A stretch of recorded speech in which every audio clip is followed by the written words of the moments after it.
Good morning, students. Hope you are all doing good. Today, we are going to deal with the second chapter of your main course book, First Flight Long Walk to Freedom, written by Nelson Mandela. Actually, this is a part of his autobiography. This extract is taken from his autobiography named Long Walk to Freedom. And before going into the chapter, let's talk about the liberation movement in South Africa. As we all know, South Africa was also under the colonial rule of the European countries, as like India. So they got freedom recently, that is in 1990, 90s only. So here in South Africa, the anti-apartheid movements were prominent. What is known as anti-apartheid movements? Yeah, the movements against apartheid. So apartheid was so prominent in Africa, South Africa. About you know what is apartheid, right? Yes, discrimination of people on the basis of their color and race. So I mean, South African people were normally termed as black ones. So apartheid, they were rationally discriminated in a very harsh way. So the prominent figures in this anti-apartheid movement were Oliver Tambo, who has served as a president of African National Congress for long years. Next is Walter Sisulu. He activist and a secretary general for of African National Congress. Then Chief Luduli, he was a teacher, he was an activist and also a Nobel Prize winner. Then Yusuf Dadu, he was also a politician and he was there he, he was there a member of an African National Congress and at the same time South African Communist Party. Next is Bram Fisher. He was a lawyer and activist and a participant of anti-apartheid movements. Next is Robert Sobukwe, teacher and a politician. Next, the prominent figure in these anti-apartheid movements were Nelson Mandela, who is from a royal clan of South Africa. His name is Nelson Shohilaha Mandela, and he was the first South African black president. He was also a prominent figure in anti-apartheid movements. He led the African National Congress Party in the first democratic election held in 1994, and they won 252 out of 400 seats. So here we are going to and he we are going to discuss then extract from his autobiography Long Walk to Freedom. And this extract speaks about the inauguration of historical equation of the inauguration of the democratic government, which came into power on 10th May 1994. So let's go to the first part of the chapter. We are dealing today with the first part, which comprises in page number 17 and 18 of your textbook First Flight. So he opened the chapter with telling the day 10th May. It dawned bright and clear because that was the day the first democratic government is going to swear into power.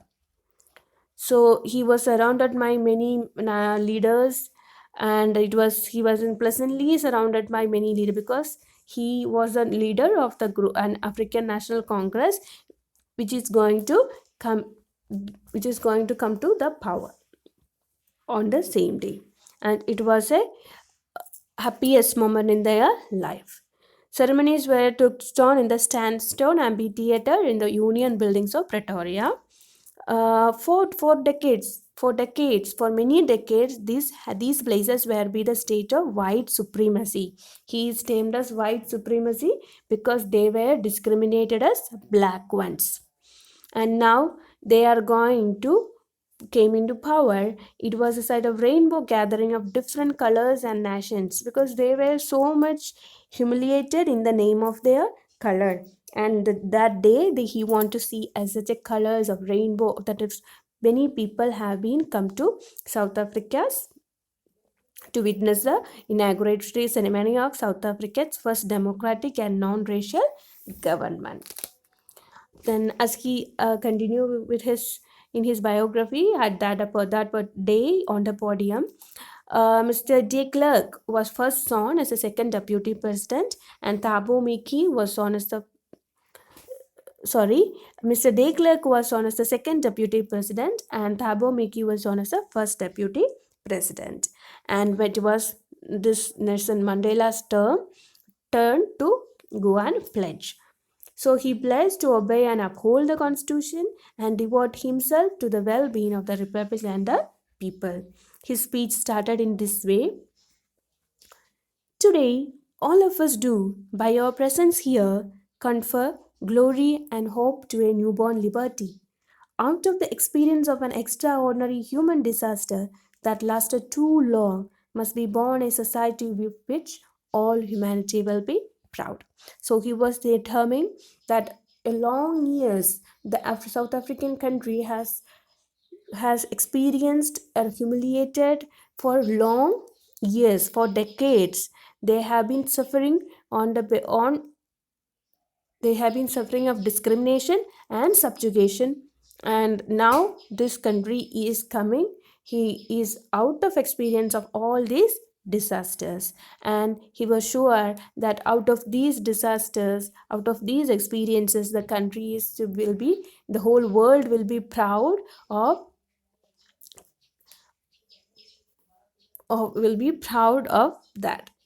Then they were outlaws. We, who were outlaws not so long ago, have today been given a rare privilege to host to the nations of the world on our own soil. We thank all of our distinguished international guests for having come to take possession with the people of our country of what is, after all, a common victory of justice, for peace, and for human dignity. As you know, for all these years, all these decades, the South African soil, the South African people were denied of their human dignity and peace and justice. They were considered outlaws because no no it was actually, South Africa have no relation, no diplomatic relation with any other countries outside the world. They were denied all the rights and powers by their colonial rulers. We have at last achieved our political emancipation, freedom from every restriction. We pledge ourselves to liberate all our people from the continuing bondage of poverty, deprivation, suffering, gender, and other discrimination. So here, uh, opening up his speech, Nelson Mandela is pledging pledging the government themselves, the government is pledging to liberate all the people from every bondages of poverty, suffering, and other discriminations. Never, never, never again shall it be that this beautiful land will again experience oppression on one or another. And they are swearing, the president hereby is pledging that never this soil will face any more oppression. The sun shall never set on so glorious on human achievement. Let freedom reign, and God bless Africa. So this was the speech that Mandela, or this was the pledge given by Mandela to the people of South Africa. Hope you have understood the poem. There are little difficult terms. For the first one is besieged, means it is surrounded by. Amphitheater. Amphitheater is a kind of theater which is circular or oval in shape, and the seating arrangement is like that from lower to higher, that is step like structure. And it was prominent in Greek and Roman earlier, actually. And amphitheater was old and ancient Greek and Roman structures, but this one is in the Union Building of Pretoria, where these ceremonies happened. Confer to means to give.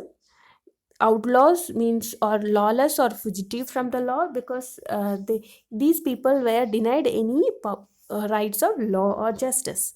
Emancipation, freedom from restrictions.